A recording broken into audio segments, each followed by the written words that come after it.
ajaran yang benar. Ya, saya belum bisa dapati Islam itu, khususnya ajaran Muhammad itu adalah ajaran kebenaran. Kenapa saya katakan saya belum menemukannya? Karena kan Nabi Anda mengajarkan bahwa cium batu hitam itu bisa menghapus dosa, sedangkan itu adalah syirik. Kalau dosa syirik itu adalah dosa yang sesat, ya tidak dapat diampuni sesuai dengan Quran surah An-Nisa 116. Allah tidak akan mengampuni dosa syirik, yaitu mempersekutukan Allah dengan sesuatu, dan Dia mengampuni dosa selain itu bagi siapa yang dikehendaki. Dan barang siapa mempersekutukan sesuatu dengan Allah, maka sungguh dia telah tersesat jauh sekali. Saya mau katakan bahwa ajaran Muhammad itu mempersekutukan Allah dengan sesuatu. Anda bisa bayangkan, batu hitam dijadikan penghapus dosa. Bukankah hanya Allah yang bisa menghapus dosa? Kemudian bunuh cicak dapat pahala. Bukankah hanya Allah yang bisa memberikan pahala? Makanya saya katakan Muhammad dan pengikutnya adalah tersesat jauh. Ini berdasarkan Al-Quran Anda. Saya tidak fitnah, brother. Anda boleh buktikan itu. Oke, baik. Sebelum saya jauh kemudian untuk membersihkan virus yang ada di kepala saudara, saya takar dulu pemahaman Anda terhadap Al-Quran tentang syirik. Jadi tidak boleh menyembah selain daripada Allah. Berarti syiriklah orang yang menyembah anak orang, kan gitu ya. Itu satu. Karena Allah itu bukan manusia dan bukan anak manusia. Sembahan Kristen adalah anak manusia bernama Yesus. Anda kena di situ ya. Itu fakta dan Anda tidak akan bisa keluar dari sana. Nah, sekarang ketika Anda menuduh umat Islam itu menyembah batu hanya karena mencium dan hanya karena mengatakan itu bisa kemudian menggugurkan dosa-dosa. 2024 masih ada orang menuduh kemudian umat Islam itu mencium batu, itu artinya menyembah batu. Itu adalah tanda-tanda orang yang disesatkan oleh roh jahat. Melihat gajah di seberang lautan, melihat kuman di seberang lautan, gajah keluar masuk di lubang hidung, tidak sadar. Rasulullah Muhammad sallallahu alaihi wasallam memang bukan orang yang pernah duduk di bangku sekolah. Dia tidak pernah kuliah seperti Yesus.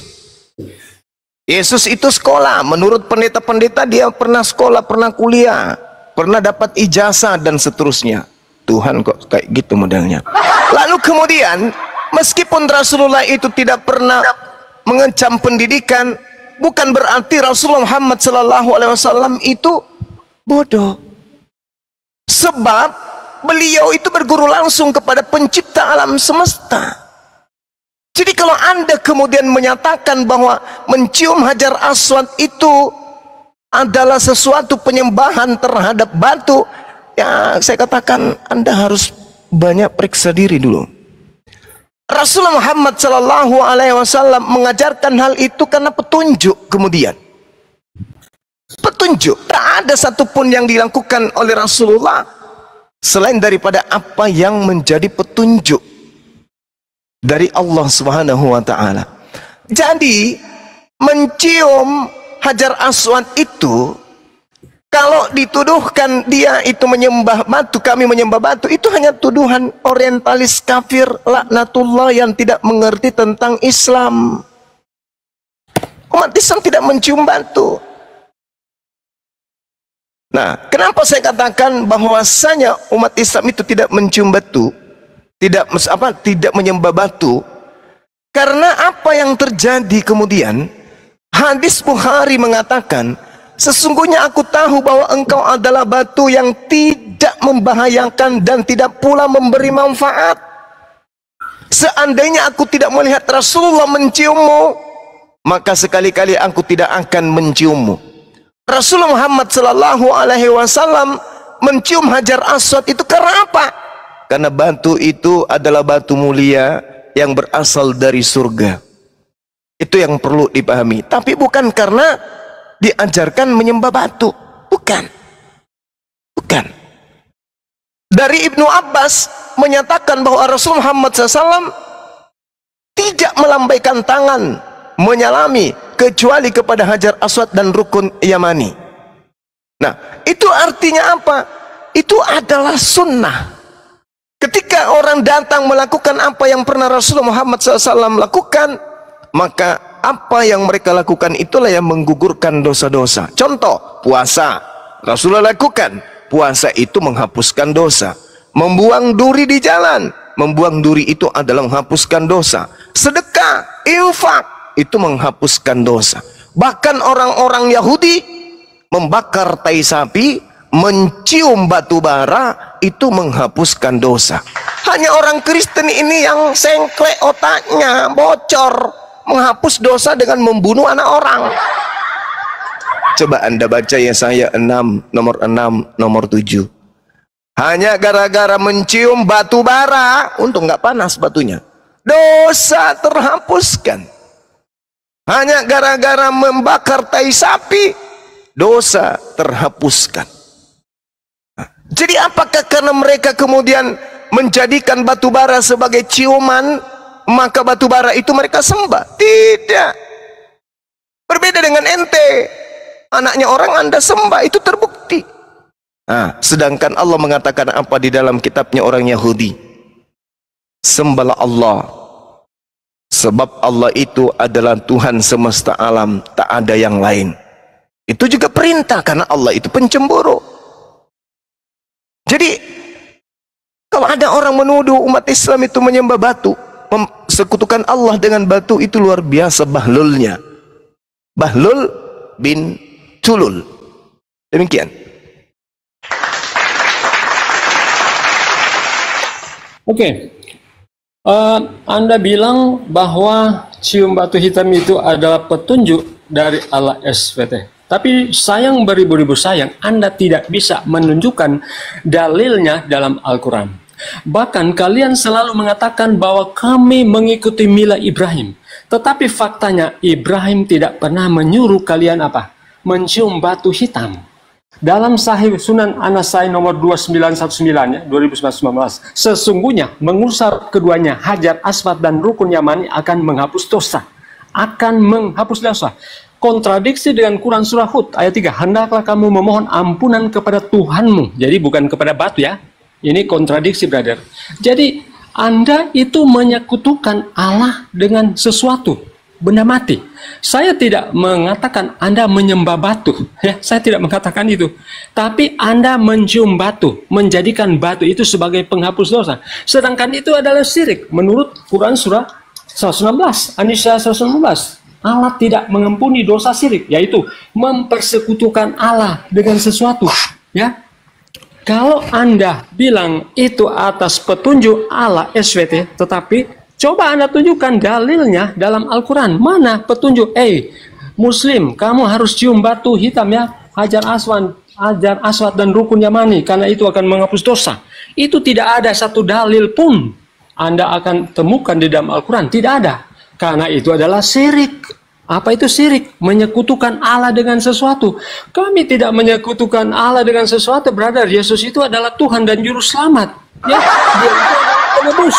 Ya, Aku adalah yang awal dan yang akhir. Al-Hadid ayat 3. Dialah yang awal dan akhir. Siapa yang berfirman di Al-Quran Al-Hadid ayat 3? Tidak ada yang berfirman. Jangan-jangan itu hanya kutip, brother. Kemudian Anda bilang Muhammad itu berilmu ya. Saya mau baca di hadis riwayat Bukhari nomor 3083. Bunyinya begini.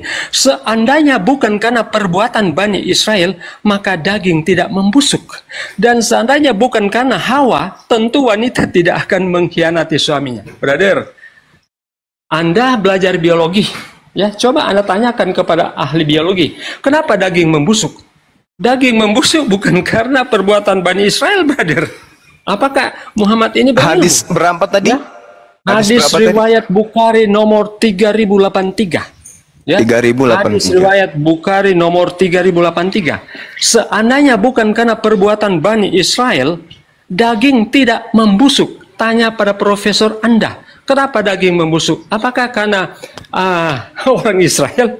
Ya? 3000? Oke, 3083 ya, 3083 ya. Oke. Kemudian ya dalam juga apa ya? Hadis Sahih Muslim nomor 2749, Abu Hurairah meriwayatkan, Rasulullah berkata, demi Dia yang hidup, hidupku berada di tangannya. Jika kamu tidak berbuat dosa, niscaya Allah akan melenyapkan kamu dari kehidupan dan Dia akan menggantikanmu dengan orang-orang yang berbuat dosa. Anda bisa bayangkan Allah SWT itu. Jadi Allah SWT itu mau kamu apa? Untuk berbuat dosa.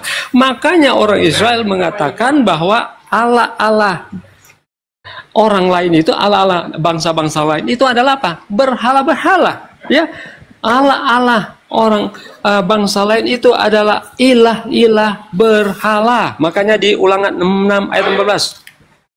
Janganlah kamu mengikuti Allah dari antara Allah bangsa-bangsa sekelilingmu. 1 Tawari 16 ayat 6. Sebab segala Allah bangsa-bangsa adalah berhala, tetapi Tuhanlah yang menjadikan langit. 2 Tawari 15 ayat 13. Setiap orang, baik anak-anak atau orang dewasa, baik laki-laki atau perempuan yang tidak mencari Tuhan Allah Israel harus dihukum mati. Kenapa? Karena ada ilah-ilah lain di sekitar bangsa-bangsa Israel. Makanya ilah Tuhan negeri Mekah itu adalah berhala. Makanya coba Anda lihat ajarannya. Ya, Sahih Muslim nomor 2749, Abu Hurairah meriwayatkan, Rasulullah berkata, demi Dia yang hidup berada di tangannya, jika kamu tidak berbuat dosa, niscaya Allah akan melenyapkan kamu dari kehidupan dan Dia akan menggantikanmu dengan orang-orang yang berbuat dosa. Anda bisa bayangkan Allah SWT mau brosuma dan yang ada di Rumi ini untuk apa? Berbuat dosa. Kalau kalian tidak berbuat dosa, nanti kamu akan dilenyapkan dan akan digantikan. Apakah itu Allah yang kamu sembah? Kami mempunyai Allah Abraham, Ishak dan Yakub, ya. Allah yang patut disembah karena Dialah yang menciptakan alam semesta selama 6 hari dan pada hari ketujuh Dia apa? Berhenti, karena Sabat itu merupakan tanda Allah sebagai pencipta dan manusia itu sebagai ciptaannya. Demikianlah, brother. Oke, baik. Yang pertama, saya tidak melebar kemana-mana ya. Kita hanya berbicara mengenai tuduhan Anda bahwa kami menyembah batu. Oke? Ini yang pertama. Yang harus Anda pahami. Bahwasanya umat Islam itu tak ada satupun yang menyembah batu. Tunjukkan dalilnya kami menyembah batu. Ada? Tak akan pernah Anda temukan itu. Al-Quran mengatakan Allah itu hakikat laisa kamislihi syai', tidak serupa dengan apapun. Batu itu serupa batu, Hajar Aswad itu adalah batu, sementara Tuhan kami tidak serupa dengan apapun. Mencium istri bukan berarti menyembah istri. Hanya orang sengklek, otaknya bocor yang mengatakan itu. Saya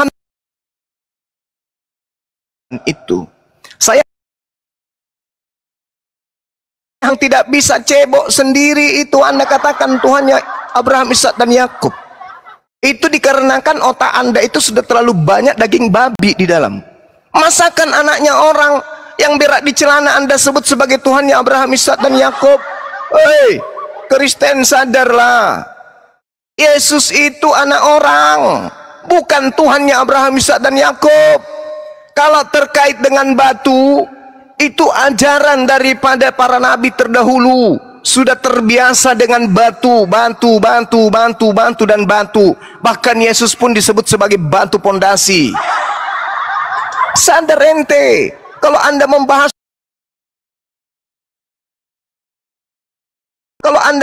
tentang hadis Bukhari, apakah Anda mengerti tentang sahabat?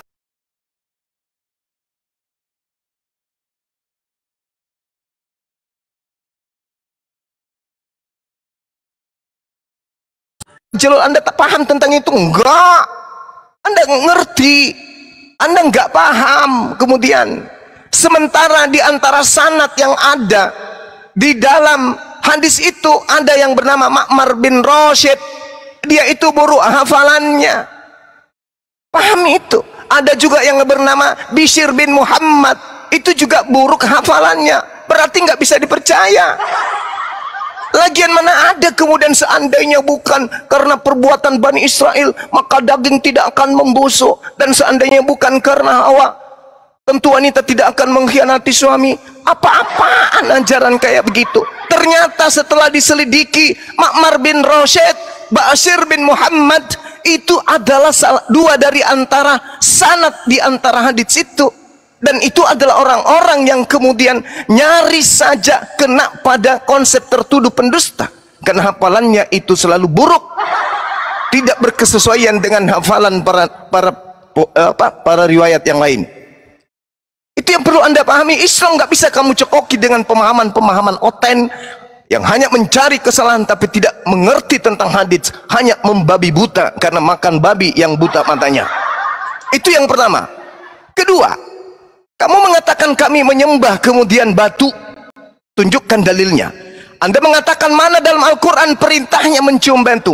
Al-Quran mengatakan wa qulil haqqu min rabbikum.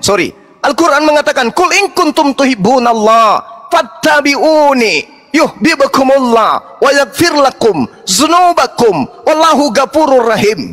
Apabila engkau ingin dicintai oleh Allah, ingin dosa-dosamu kemudian dihapuskan oleh Allah, maka ikutilah baginda Rasulullah Muhammad sallallahu alaihi wasallam. Rasulullah melakukan, perintahnya ikut, kami lakukan. Yesus disalib, perintahnya ikut, ente coli. Bukan malah disalib. Rasulullah melakukan itu, kami melakukan. Karena kenapa? Perintah Allah. Kul in kuntum tuhibbunallah fattabi'uni yuhibbukumullah wa yaghfir lakum dzunubakum wallahu ghafurur rahim. Perintahnya ada kan? Nah, sekarang perintah mengikuti Yesus itu berjibun di dalam Biblemu. Perintah Yesus langsung loh.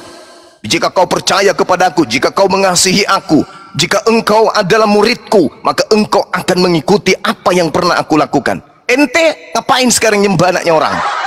Yesus pernah ngajarin nyembah anaknya orang. Yang terbukti menyembah batu itu Kristen, karena Yesus itu adalah Tuhan kalian, dan sebagai Tuhan kalian dia punya biji zakar. Biji zakarnya itu batu. Jadi ente menyembah batu zakar. Anda menyekutukan Tuhannya Abraham, Ishak dan Yakub dengan menyembah biji zakar anak orang. Kamu nggak sadar di situ? Atau Anda ingin mengatakan Yesus itu adalah Tuhan yang dewa yang datang dalam rupa manusia tapi tidak berbiji zakar gitu? Baru kali ini ada dewa yang tidak punya biji zakar kalau Anda akui. Intinya, kesimpulannya, dunia tidak buta. Orang Kristen menyembah Yesus, titik.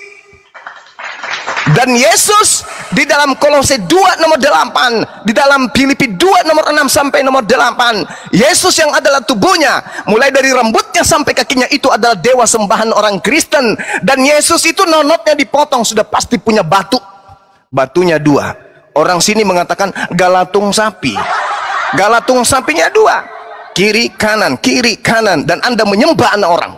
Berarti yang terciduk menyembah batu itu adalah Kristen. Apesnya batu yang disembah adalah batu zakar. Apa nggak memalukan dunia tuh?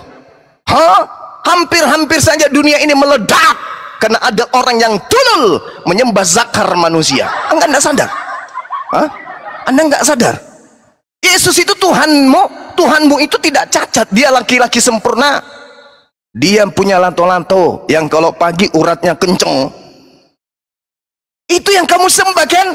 Berarti kau itulah penyembah batu itu. Penyembah batu kembar, yaitu penyembah zakar manusia anak Maryam. Itulah Anda. Dalilnya ada, saya kasih dalil. Roma 10 nomor 9. Barang siapa yang berkata dengan mulutnya Yesus yang punya batu zakar itu adalah Tuhan, lalu apa yang dikatakan itu diimani sepenuh hati, maka dia akan diselamatkan. Artinya dengan menyembah batu zakar yang ada pada diri Yesus yang 100% adalah Tuhanmu, maka terbukti Anda adalah penyembah batu zakar. Batu apesnya zakar.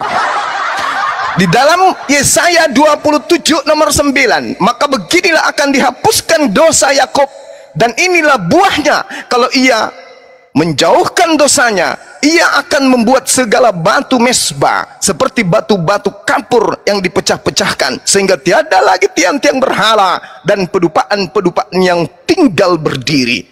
Yakub disuruh mendirikan batu-batu, tapi bukan batu sangkar ya, sorry bukan batu sangkar ya. Jadi kalau Anda itu mau menghantam Islam, Anda belajar dulu, jangan sampai ditertawakan.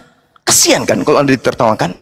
Nah sekarang tak kasih ajaran tuh di dalam kitabmu, 30 detik terakhir, di dalam kitabmu, kitab mimpi yang sekarang Anda ganti dengan mengambil-ngambil, meniru-niru bahasa Quran. Wah, kitab mimpi 21, tembok itu terbuat dari permata yaspis, dan kota itu sendiri dari emas tulen bagaikan kaca murni, dan dasar-dasar tembok kota itu dihiasi dengan segala jenis permata. Dasar yang pertama batu yaspis, dasar yang kedua batu nilam, dasar yang ketiga batu merah, dasar yang keempat batu zamrud, dasar yang kelima batu unam, dasar yang keenam batu sardis, dasar yang ketujuh batu ratna cempaka, batu yang ke-8 batu beril, yang ke-9 krisolit, yang ke-10 krosopras, dan juga laswardi, labaco, yang ke-12 adalah kecubung, yang ketiga dan seterusnya, yang keempat ada semua macam-macam batu disebutkan di dalam kitab mimpi ini.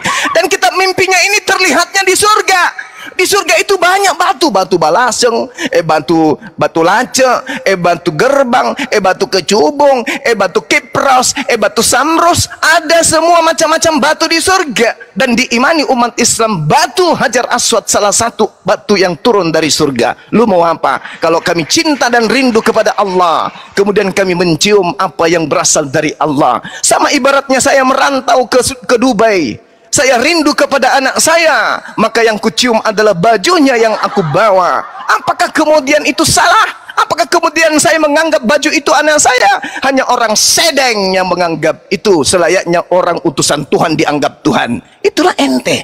Jadi kesimpulannya, yang menyembah batu itu Kristen. Apesnya ibarat orang yang jatuh ketimpa tangga, yang disembah itu zakar manusia. Tolong tunjukkan kepada saya bukti perintah menyembah, bukti bahwa umat Islam itu menyembah hanya karena mencium. Silakan. Oke. Batu yang Anda sebutkan ya, yang ada di kitab Wahyu itu memang itulah batu-batu yang ada di kerajaan surga. Itu batu yang ada di surga, memang bermacam-macam batu. Tetapi batu itu tidak dijadikan ilah untuk dijadikan penghapus dosa. Anda perlu menunjukkan satu dalil dalam Al-Quran para nabi, apalagi Nabi Ibrahim ya, yang kalian selalu mengatakan, oh kami mengikuti mila Ibrahim. Benar, mila Ibrahim. Ibrahim tidak pernah menyuruh kalian untuk apa? Mencium batu. Ya, batu dijadikan penghapus dosa. Itu syirik, menyekutukan Allah dengan sesuatu. Anda tidak bisa menunjukkan. Kemudian kalian, oh kami harus mengikuti Muhammad. Coba Anda baca di Quran 28, Quran surah 28 ayat 6. Sungguh engkau Muhammad tidak dapat memberi petunjuk, di garis bawah ya. Sungguh engkau Muhammad tidak dapat memberi petunjuk kepada orang yang engkau kasih. Brother, Nabi kok tidak bisa memberikan petunjuk? Apakah kalian mau mendengar kalau seorang Nabi mengaku Nabi tapi tidak bisa memberikan petunjuk? Makanya ya, yang Anda anggap itu Nabi, dia mengutip juga tulisan Paulus, surat Paulus. Ya, dia ngaku-ngaku Nabi, tapi kok mengutip tulisan Paulus di 1 Korintus 9, itu gambaran tentang surga. Ya, kemudian tadi saya sudah bahas. Itu saya sudah jawab ya, dan itu tidak ada tertulis. Justru Paulus yang mengutip dari hadits. Saya sudah pernah permalukan kamu itu tentang itu loh. Tuduhanmu itu saya sudah pernah permalukan kamu.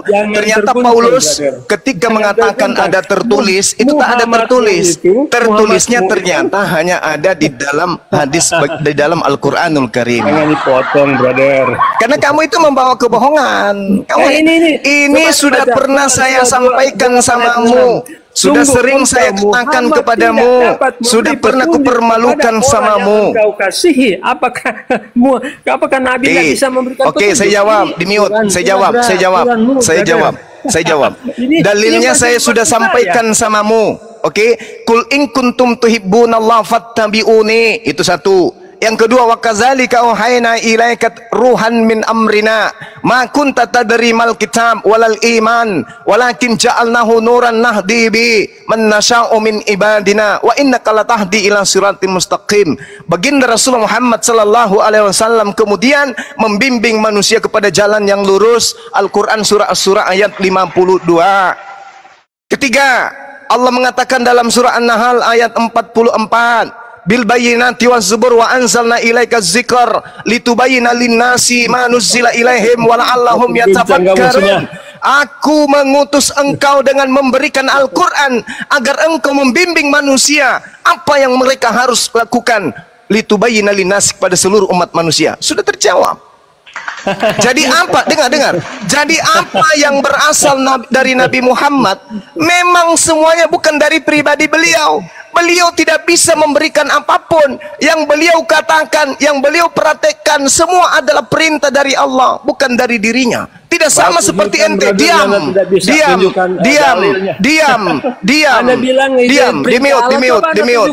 Di-mute. Atau diturunkan aja. Kalau Anda tidak mau mendengarkan saya, Anda turun. Anda sudah berapa kali kupermalukan. Ingat ya, ingat. Lalu kemudian, kalau dia menghina, menertawakan, turunkan aja, host. Dia nggak perlu, kita nggak butuh orang penghujat kayak dia ini. Turunkan. Anda turun. Nggak apa-apa, saya kalah. Nggak apa-apa. Yang penting yang mengalahkan saya itu klaim sendiri. Anda tidak bisa membantah Anda menyembah batu sangkar. Nggak bisa Anda bantah itu. Sementara Anda tidak mengerti tentang Islam, Anda tidak mengerti tentang hadits, Anda tidak mengerti Al-Quran, Anda ingin kemudian menghantam Al-Quran dengan pemahaman pagan penyembah zakar itu. Nggak bisa. Anda nggak bisa dibiarkan kemudian menghujat. Oke? Anda mengatakan Rasulullah tidak bisa membimbing. Kalau ilmunya dari dirinya sendiri memang betul. Makanya Al-Quran itu bukan dari Nabi Muhammad. Hadits itu ada uraian tentang apa yang ada di dalam Al-Quran. Memang Anda betul dari aspek itu. Rasulullah Muhammad SAW dari dirinya tidak bisa kemudian memberikan apa-apa dari dirinya sendiri, karena dia manusia. Tetapi dia adalah Nabi dan Rasul yang mana ucapannya, perbuatannya itu semua adalah kontrol Allah. Apa yang dikatakan oleh Al-Quran? Ma dalla sahibukum wa ma gawa. Nabi Muhammad tidak sesat dan tidak pula keliru. Wa ma yantiqu anil hawa. Dan tidaklah yang diucapkannya itu menurut keinginannya. In huwa illa wahyu yuha. Dan tidak lain itu adalah wahyu yang diwahyukan kepadanya. Allamahu syadidul quwa, yang diajarkan kepadanya oleh Roh Kudus yang sangat kuat. Kami ke masjid bukan karena dari Rasulullah. Kami sholat bukan dari Rasulullah. Kami berislam bukan dari Rasulullah. Tapi dari Allah melalui Roh Kudus sampai kepada Rasulullah. Rasulullah menyampaikan kemudian aspek Islam kepada kami.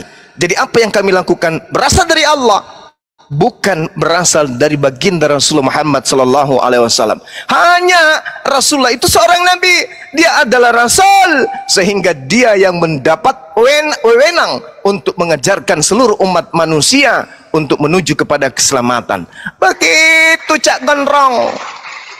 Anda tidak bisa nyerang-nyerang Islam membabi buta kayak seperti itu.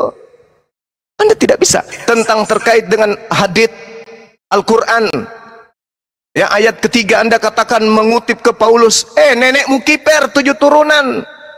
Mungkin kamu itu memang tidak berakal. Mana riwayatnya baginda Rasulullah Muhammad SAW melakukan penyelidikan tentang surat-surat kingkong dari barat itu? Mana? Bukti apa? Sedangkan Paulus mengatakan ada tertulis. Lah, tertulis di mana? Ternyata nggak ada. Di Taurat nggak ada. Kita sudah pernah bahas itu. Di Mazmur tidak ada. Di Yesaya tidak ada. Daniel tidak ada. Kitab-kitab kecil orang Yahudi nggak ada. Nabi-nabi kecil nggak ada. Nabi-nabi besar di Yahudi tidak ada tertulis. Cuman satu tertulis. Tertulisnya hanya ada di dalam Al-Quranul Karim. Ayo. Berarti Paulus ketika mengatakan ada tertulis, diselidik, punya selidik kitabnya orang Yahudi nggak ada tertulis. Coba cari dikutip di kitab mana? Tertulisnya di Al-Quran. Berarti lembaga kitab Anda sudah melakukan kebohongan. Ternyata lembaga kitab Anda mengutip dari internal Islam. Masih mau ku datang besok. Kemudian terkait dengan tuduhan kamu, wahai penyembah batu zakar. Saya kalau hujat-hujatan kayak gitu, maksudnya keras-keras kayak gitu, saya ahlinya. Saya bertumbuh dari hujatan Kristen. Bang Suma lahir dari penghujatan kalian. Saya ada menjadi ketua MMCI, menjadi ketua MCI, menjadi ketua API, menjadi bagian dari At-Tauhid. Hadir kemudian dikarenakan penghujat Islam yang membuat saya dientaskan kemudian. Oke. Di dalam kitabnya orang Yahudi, Yesaya 6, nomor 6, nomor 7. Dengarkan baik-baik, wahai penyembah batu zakar. Tetapi seorang daripada serafim itu terbang mendapatkan aku. Di tangannya ada barah yang diambilnya dengan sepit dari atas mesbah. Ia menyentuhkannya kepada mulutku. Lalu kemudian apa yang terjadi? Apa yang terjadi, saudara-saudara? Ada yang tahu apa yang terjadi setelah bara ini menyentuh mulut? Dan di sini original teksnya sebenarnya itu bukan bara. Original teksnya itu dijelaskan di dalam kitabnya orang Yahudi bahwa yang dimaksud bara di situ adalah batu, rizpah. Rizpah itu adalah batu atau lantai yang terdiri dari batu. Itu bahasa Ibrani-nya rizpah. Jadi kesimpulannya dikatakan, tetapi seorang dari para serafim, serafim ini malaikat, malaikat dari surga. Terbang malaikat itu, di tangannya ada batu bara. Batu bara, lantai yang berasal dari lantai yang ada di surga. Diambilnya batu itu, dibawa ke bumi, disepit dari atas mesbah. Jadi batu dari surga. Lalu dikatakan di data nomor 7-nya, ia menyentuhkannya kepada mulutku serta berkata, lihat, batu bara ini telah menyentuh bibirmu, maka dosa-dosamu telah dihapuskan dan dosa-dosamu telah diampuni. Pertanyaannya, batu yang dari surga yang dibawa oleh serafim malaikat yang disepit dari atas mesbah itu sekarang di mana, Cak Ayu? La la la la. La la la la la la la la la la la la. Saya ulang pertanyaannya. Batu yang dari surga yang dibawa malaikat serafim ini yang menghapuskan dosa ketika diciumi, itu maknanya tengalang di mana? Batu yang ketika dicium maka Tuhan menghapuskan segala dosa-dosa itu sekarang di mana batu itu?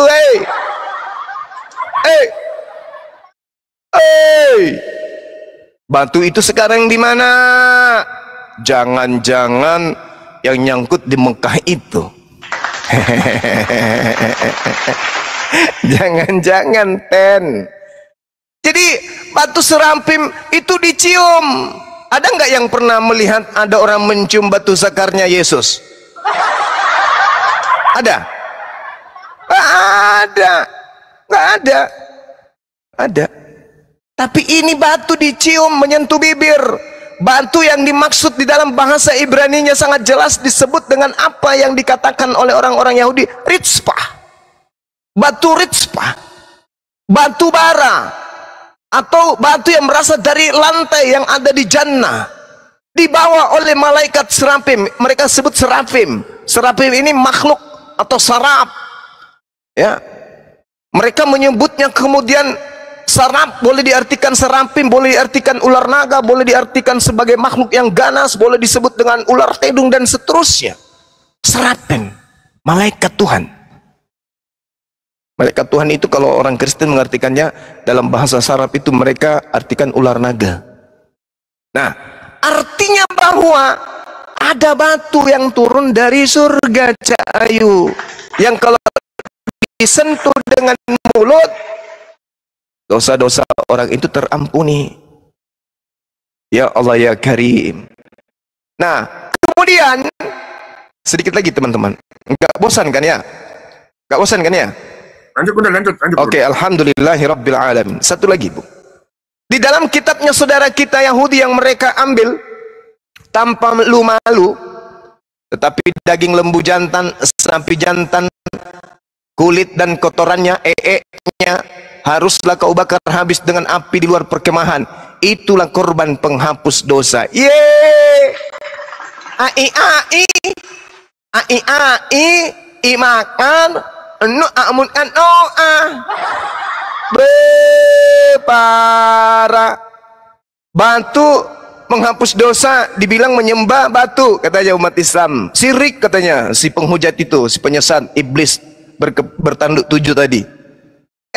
Di kitabnya orang Yahudi, daging lembu, kulitnya, kotorannya, kalau dibakar itu menghapuskan dosa. Nah, sekarang si penghujat tadi kalau butuh tai sapi, bentar lagi kan kita mau potong 4 ekor sapi di Masjid Nur Muali. Dan tuh rencananya 4, insya Allah. Mudah-mudahan target kita tercapai. Kalau sampai tainya itu tidak berfungsi, itu karena di Islam tak ada penghapus dosa menggunakan tai sapi. Nah, Anda boleh kirim alamat Anda, silakan DM saya. Kalau Anda punya alamat benar-benar terkirim, insya Allah, wallahi, tai sapi 3 ekor ini akan saya karungin, akan saya paketkan, dan kalau ekspedisinya itu bisa terima, akan saya kirim ke Anda untuk Anda bakar untuk menghapuskan dosa-dosa Anda yang telah menyembah zakarnya anaknya orang. Masih mau aku datang besok ya. Jadi Keluaran 29:14, tai sapi dan juga kulitnya dan juga dagingnya kalau dibakar maka menghapuskan dosa. Tai sapi dibakar menghapuskan dosa. Hajar Aswad dicium menghapuskan dosa. Kalau dia menuduh mencium Hajar Aswad menghapuskan dosa adalah menyembah Hajar Aswad, maka mereka membakar tai sapi menghapuskan dosa, maka mereka sama dengan menyembah tai sapi.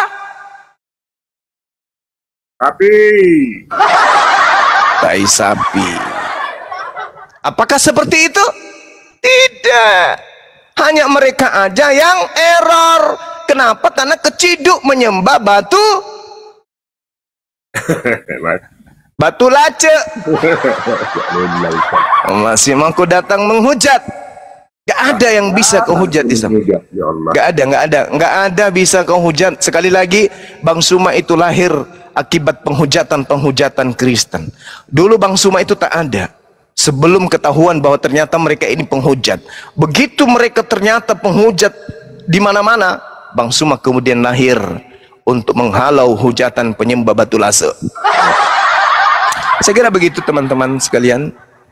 Sekedar pengajaran dan pelajaran dan juga gemblengan supaya otaknya siapa namanya siapa nama orang ini, nama aslinya lupa saya nama aslinya siapa yang ingat nama aslinya tadi bapak itu? Lupa juga saya ini Bunda. Oh, batu lase, anggap aja batu lase. Peri Sawau namanya, betul ya. Peri Sawau itu penghujat memang dia dari dulu.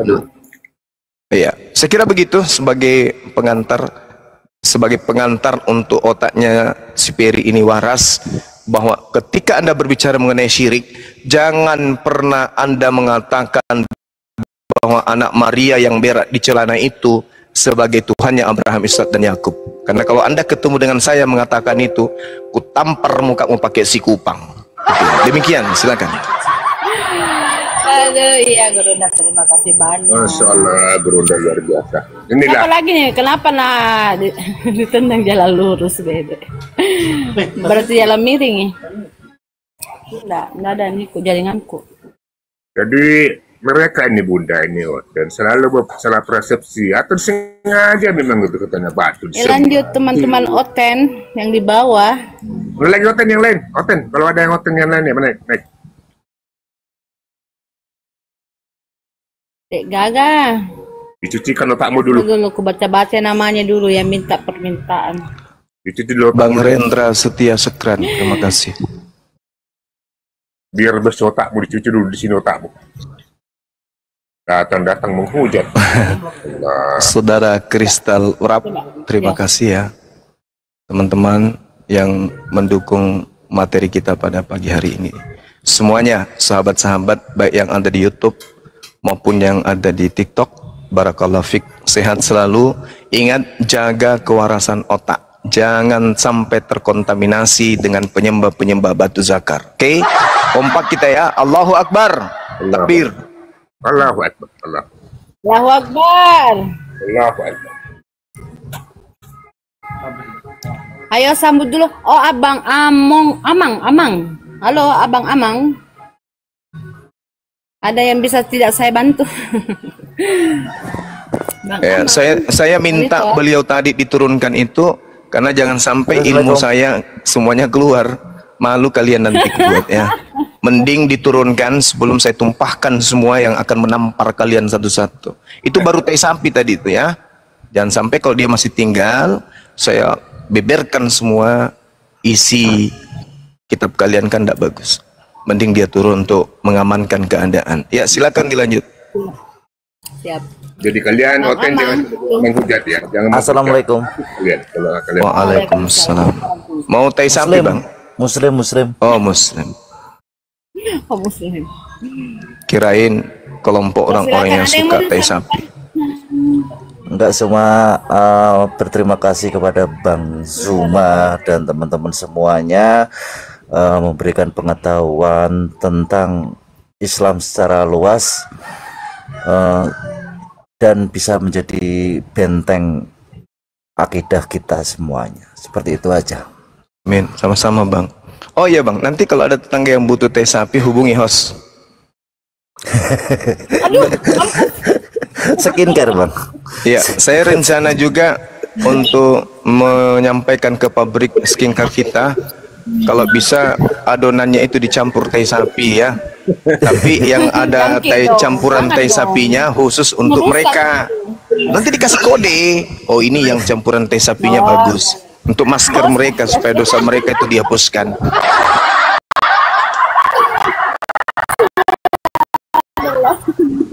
Ya Bang Zuma. Siapa dulu temanku lagi satu ini? Siapa Izin ini? turun, Raden. izin turun. Raden. Siapa lah? Kan ada wilayah di Indonesia ini, ada wilayah di Indonesia, mohon maaf ini, ada wilayah di Indonesia ini yang menjadikan teh sapi itu bahan makanan. Ada loh. Ada, cuman gak enak kalau disebutkan. Ada, mereka menjadikan sapi sebagai bahan makanan. Itu ada. Kalau di India kan udah pasti, tapi di Indonesia juga ada.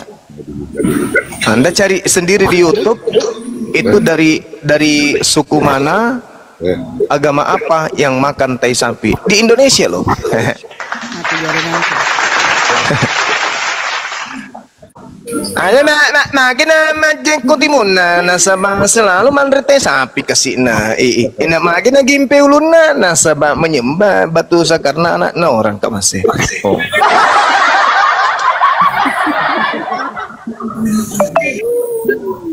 Iya, lanjut Kipale. Siapa nih? Raden ya? Siapa ya? besok, oten. Halo, Raden. Raden kan namanya ini yang baru masuk ini, baru naik. Iya. Halo. Ya. Halo. Iya, halo. Raden. Iya. Pak Raden kah? Iya, dengan Pak Raden ini. Dari sekte mana? Dari sekte Buddha. Buddha? Hah? Iya. Tumben ada Buddha yang pengen naik. Iya. Apa yang ditanyakan?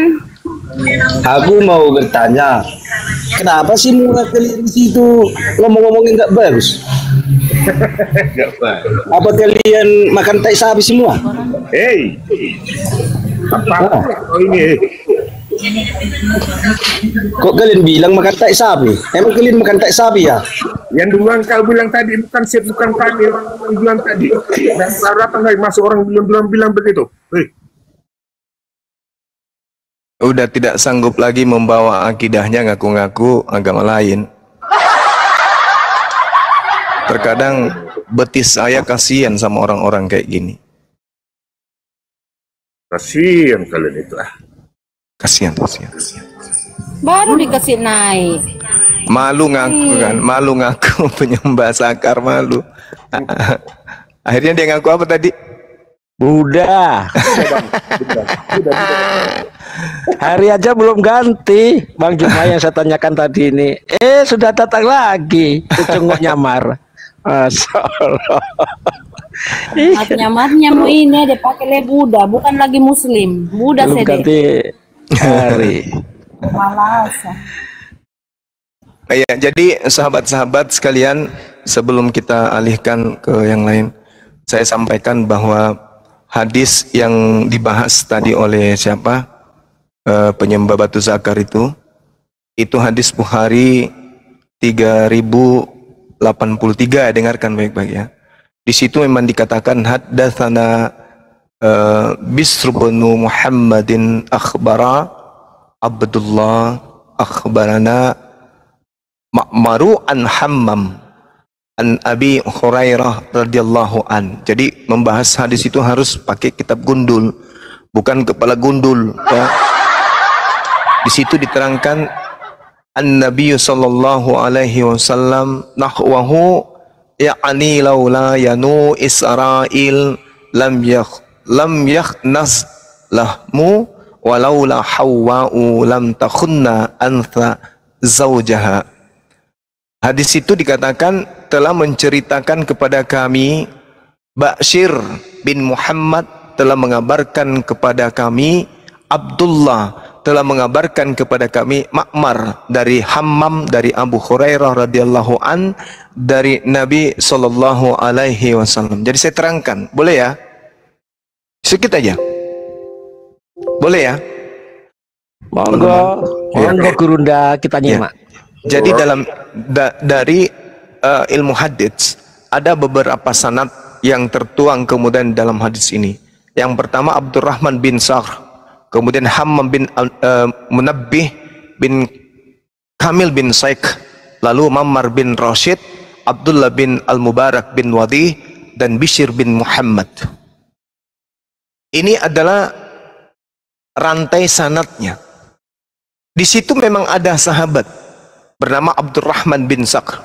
Jadi kalau kita balik dari baginda Rasulullah Muhammad sallallahu alaihi wasallam memberitakan kepada Abu Hurairah radhiyallahu an, dari Abu Hurairah radhiyallahu an menyampaikan kepada Ma'mar dari Hammam, Ma'mar dari Hammam menyampaikan kepada Abdullah, Abdullah kemudian menyampaikan kepada Bashir bin Muhammad, lalu Bashir bin Muhammad menceritakan. Jadi Bashir yang menceritakan bahwa saya menerima sebuah informasi dari Abdullah, Abdullah menerima dari Ma'mar, kemudian Ma'mar menerima dari Abu Hurairah, kemudian Abu Hurairah konon mendengarkan dari Rasulullah.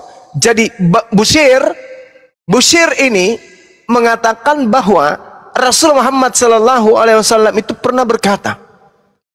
Nah, perkataannya katanya, seandainya bukan karena perbuatan Bani Israel, maka daging tidak akan membusuk.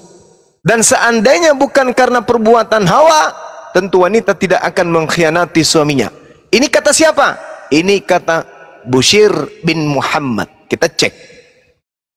Ternyata Bushir bin Muhammad ini menurut kemudian pengajaran hadits, setelah hadis secara menyeluruh di dalam asbabul wurud sebuah hadits, ternyata beliau hafalannya buruk. Begitu juga Ma'mar bin Rashid, hafalannya juga buruk. Nah, ini yang perlu kita sampaikan. Sehingga kalau hafalan itu buruk, apa yang terjadi tentang hadis itu?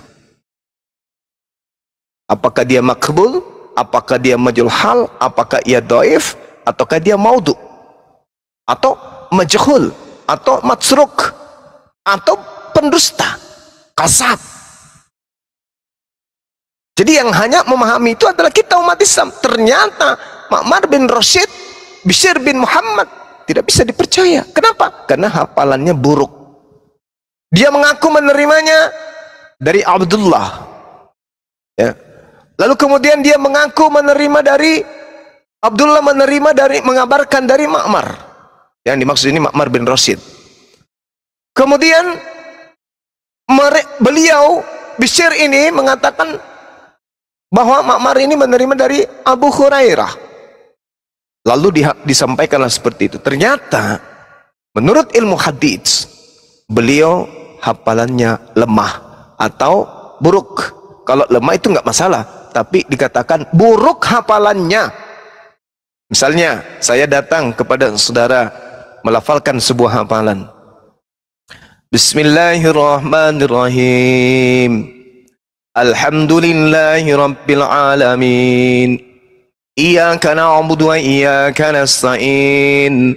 Ar-Rahmanir Rahim. Lakum dinukum waliyadin.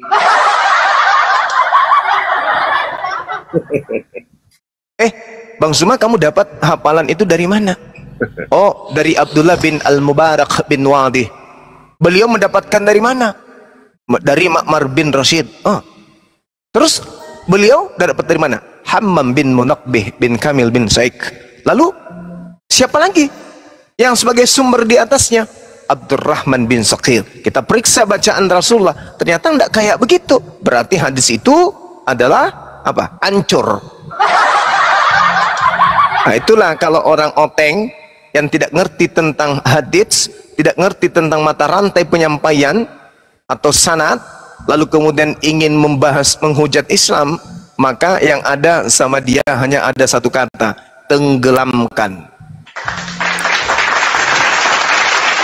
Oke ya, silakan teman-teman dilanjut. Assalamualaikum Bang Zuma. Waalaikumsalam warahmatullahi. Ya, terima kasih Bu Hos yang telah menaikkan saya. Ini ada yang saya tanyakan nih Bang Zuma. Boleh ya Bang? Boleh, silakan. Kebetulan guru saya sudah hadir, saya jadi semangat. Masya Allah. Iya. Ya, tadi malam kita dengerin komalnya si CP gitu ya. Oh iya.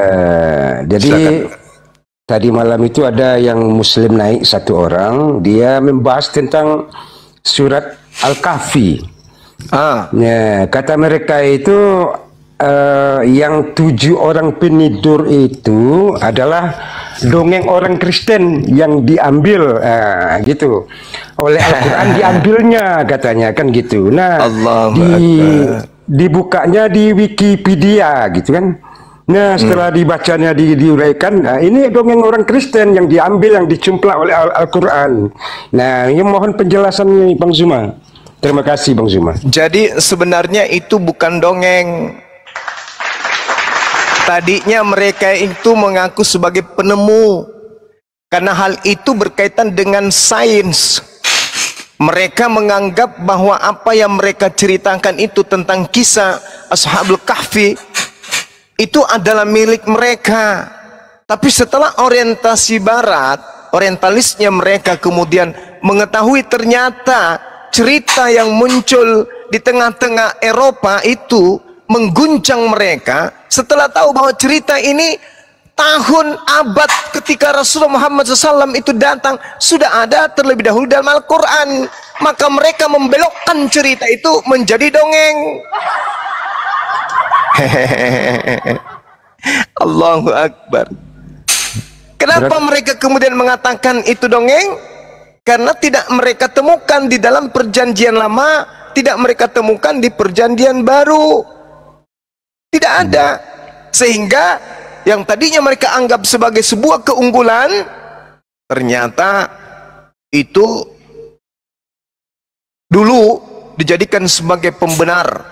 Sedangkan Ashabul Kahfi katanya bisa sampai ratusan tahun mati dan bisa hidup kembali, apalagi Yesus yang cuma 3 hari. Itu alasan mereka. Tapi setelah mereka membaca ternyata di Al-Quran ada, maka dibelokkanlah cerita itu sebagai dongeng. Itulah cara setan. Iya. Terima kasih Bang Zuma penjelasannya Bang Zuma. Masya Allah. Iya. Masya Allah. Lanjut Bang Zuma. Baik.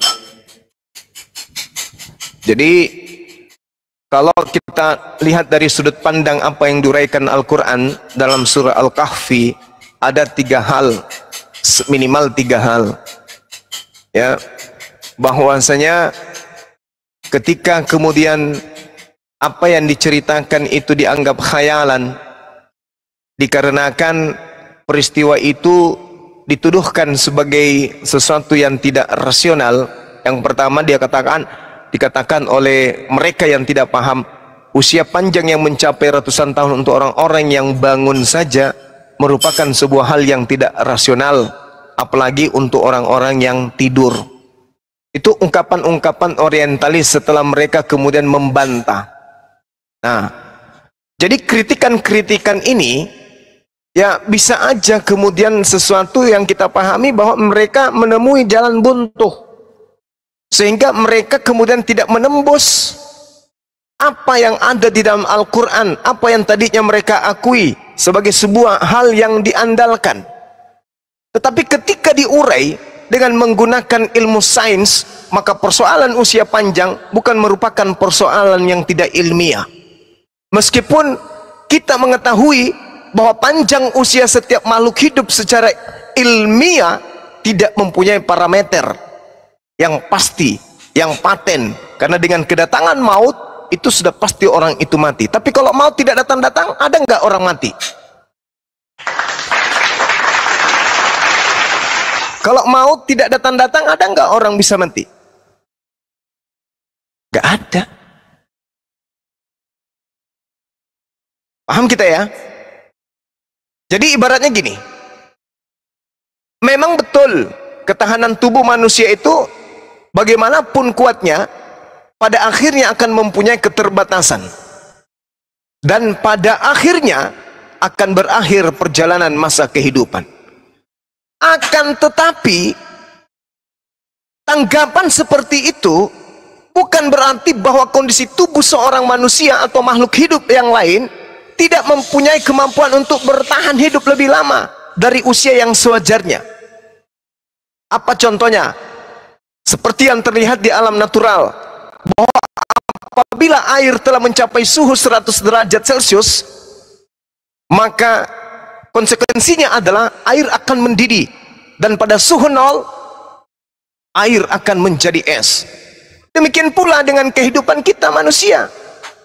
Ketika manusia itu telah mencapai usia 100 atau 150 tahun misalnya, maka menurut analogi sederhana, jantungnya akan berhenti melakukan aktivitas, sehingga dengan demikian maut, kematian akan menghampiri. Tetapi tidaklah demikian adanya. Parameter panjang pendeknya usia makhluk hidup tergantung banyak pada kondisi kehidupan mereka sendiri. Kenapa? Karena dengan adanya perubahan kondisi kehidupan, maka panjang pendeknya usia makhluk hidup benar-benar bisa mengalami perubahan juga. Artinya ini ada kerja daripada penciptanya itu sendiri. Apa buktinya? Bahwa dari satu sisi tidak ada satupun ilmuwan di atas muka bumi ini yang mampu menentukan parameter yang pasti untuk usia manusia. Tunjukkan kepada saya kalau ada. Nah, di samping itu, dari aspek lain, para ilmuwan di mana mereka melakukan kemudian satu tindakan penelitian di lapangan atau di laboratorium, itu jelas menunjukkan bahwa terkadang mereka mampu mengupayakan usia sebagian makhluk hidup lebih panjang, beberapa kali lipat dari usia yang semestinya. Terkadang dari hasil penelitian mereka, dari lab mereka kemudian, hal itu bisa sampai 12 kali lebih lama dari usia yang semestinya. Dan bahkan pada saat modern saat sekarang ini, para ilmuwan banyak memberikan harapan kepada manusia bahwa di masa yang akan datang, dengan ditemukannya metode ilmiah terbaru, usia manusia bisa diupayakan sehingga mencapai beberapa kali lipat dari usia yang sekarang. Ini sehubungan dengan panjang pendeknya usia. Artinya Allah menentukan sebuah keadaan, tetapi Allah juga yang memberikan akal manusia, di mana akal manusia yang tadinya tidak menemukan A, tiba-tiba menemukan A, yang tadinya tidak menemukan Z, tiba-tiba menemukan Z. Sebelum pesawat terbang itu ditemukan, akal manusia mengatakan adalah hal mustahil orang yang ada di Jakarta bisa terbang sampai benua Afrika atau Eropa. Mustahil. Itu 2000 tahun yang lalu, 1000 tahun yang lalu, 500 tahun yang 600-700 tahun ke bawah dan seterusnya. Mustahil. Tapi ternyata temuan hari ini bisa. Hanya dengan hitungan jam, orang Indonesia bisa sampai ke Eropa. Hitungan jam. Begitu juga ketika nanti Tuhan sudah mengizinkan kemudian manusia menemukan ilmu. Ternyata usia manusia itu bisa bertambah beberapa kali lipat. Bisa. Kenapa tidak? Bagaimana kemudian orang yang kena penyakit kanker pada masa dulu sebelum ditemukan ilmu kedokteran yang bisa memberikan solusi akan penyakit itu? Begitu kanker apa yang terjadi? Kena pelet, dewa-dewa mengutuk, maka mereka kemudian kena kanker, berdarah, berluka semua, apa badannya meleleh. Itu belum ditemukan, belum ada kata kanker, belum. Yang ada yang terjadi apa? Santet. Dewa menegur, mereka kemudian potong kambing, mereka kemudian pergi ke berhala-berhala. Kenapa? Karena belum ditemukan ilmunya. Berlanjutnya hari, ternyata orang yang tadinya mati karena penyakit itu sekarang bisa diperpanjang usianya. Maksudnya takdir Tuhan itu bekerja. Ada masa di mana manusia kemudian itu panjang umur sesuai dengan yang ditentukan oleh Allah karena telah ditemukan ilmuwan yang bisa mendapatkan keadaan yang ditakdirkan oleh Tuhan itu. Itu hal biasa, itu ilmiah. Itu ilmiah. Dulu orang patah ayam, kaki kucing atau kaki ayam patah, mereka mengobatinya dengan apa? Aku masih lihat itu, diobati kaki ayamnya dengan diikat daun serai. Ada nggak yang pernah menemukan itu? Ayam digilas motor nggak mati, kakinya patah, diikat dengan daun serai. Ada si Bom-Bom. Ada si Bom-Bom. Ada ya kan? Nah, kucing saya contohnya, kucing saya ya, Sunil namanya. Saya beli itu kurang lebih sudah 10 tahun. Begitu beliau melahirkan, hamil oleh kucing yang beda spesies. Dia beda kelas, kucing yang lebih besar. Begitu hamil, anaknya besar daripada rahimnya. Jadi apa yang terjadi? Kubawalah ke dokter ahli. Kucing saya itu namanya Sunil. Diperiksa, apa kata dokternya? Pak, kalau tidak segera diangkat kandungan kucingnya dikatakan 99 akan mati. Apa yang terjadi pada saat itu? Maka diadakanlah operasi. Di operasi itu kurang lebih 2 hari. Alhamdulillah, wallahi kucing saya masih ada hari ini dan masih segar. Gendut lagi kayak Pak Bom-Bom. Dulu sebelum ditemukan ilmu itu, kesimpulan kita kalau sudah kayak begitu, orang binatang perutnya, rahimnya penuh lebih besar daripada apa yang ada di dalamnya, udah pasti mati kan? Udah pasti. Tapi ternyata ditemukan sekarang ilmuwan, disiplin ilmu yang mampu kemudian menyelamatkan. Kucing saya masih hidup, makin gendut. Sayangnya nggak bisa lagi hamil karena rahimnya sudah diangkat. Nah, itulah Pak Bom-Bom. Mirip. Ada yang pernah lihat saya buka kamera memperlihatkan kucing saya, Sunil. Nah, itulah dia. Alhamdulillah, Masya Allah. Nah, yang kemudian yang kedua, sedikit lagi ya teman, tentang problem air dan juga makanan pada saat kemudian keadaan tidur panjang. Hal ini bisa dikatakan bahwa apabila tidur yang dilakukan adalah tidur biasa, sebagaimana yang sering terjadi pada manusia, maka kebenaran ada pada para pengkritik tentang kebenaran Al-Quran, yaitu hal yang tidak relevan dengan prinsip ilmiah. Karena pembakaran dan pembentukan badan dalam keadaan tidur itu selayaknya akan lebih minim daripada ketika dalam keadaan kita itu tidak tidur atau terjaga atau siaga. Akan tetapi apabila hal yang sama dilakukan secara terus-menerus untuk tahun-tahun berkepanjangan, maka hal itu akan menjadi sangat lumrah. Hal itu akan semakin sangat banyak.